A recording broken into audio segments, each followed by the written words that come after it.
মাধ্যমিক পরীক্ষায় pass out করার পরে আমি কমার্স নিয়ে পড়াশোনা করি। আমাদের এলাকায় আমি প্রথম যে কমার্সটা নিয়ে পড়ছিল। স্পেসিফিক বলা ভালো যে প্রথম মেয়ে। আমার আশেপাশে সম্ভবত সবাই নয়তো আর্টস নিয়েছিল নয়তো সায়েন্স নিয়েছিল। আমি একমাত্র যে কিনা কমার্স নিয়েছিলাম, যার ফলে কি হয়েছিল আমার টিচার পেতেও খুব সমস্যা হয়েছিল সেই সময়।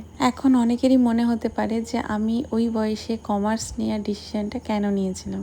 তার একটা কারণ আছে, অবশ্যই কারণ আছে। যেটা হচ্ছে আমি আমার ব্যাংকের অ্যাকাউন্ট করতে ব্যাংকে গেছিলাম আমার একটা দাদুর সাথে। তো সেখানে গিয়ে ওখানকার তখন যে ম্যানেজার ছিল তার সাথে পরিচয় ছিল ভালো। তো তার কেবিনে গিয়ে উনি গল্প করছিলেন। তখনই আমার খুব কিউরিসিটি হয়েছিল যে ব্যাংকের ম্যানেজার হতে গেলে কি করতে হয় আর কি। তো তখনই ওনার থেকে শোনা যে এরকম উনি কমার্স নিয়ে পড়েছিলেন, পরবর্তীকালে ওই জায়গায় উনি বসে আছেন। যাই হোক, ওটা তো ভবিষ্যতে ফুলফিল হয়নি, কিন্তু তখন কমার্স নেওয়ার ডিসিশনটা আমার ওই জন্যই ছিল। ওনাকে দেখে আমি খুব ইন্সপায়ার হয়েছিলাম। অনেক দূরে দূরে পড়তে যেতাম, ভোর 5:30টায় উঠতে হতো এই দূরে পড়তে যাওয়ার জন্য। বাড়ি থেকে মোট 2টো গাড়ি করতে হতো।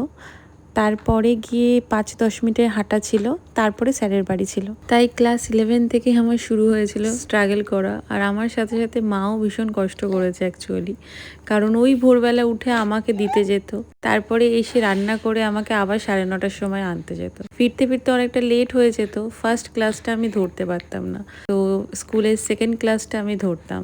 আমি আজকে ছোটো মাছের চচ্চড়িটা করেছি, আর সাথে হয়েছে বিউলির ডাল আর ঝিঙে আলু পোস্ত। তো চলো, টাটা।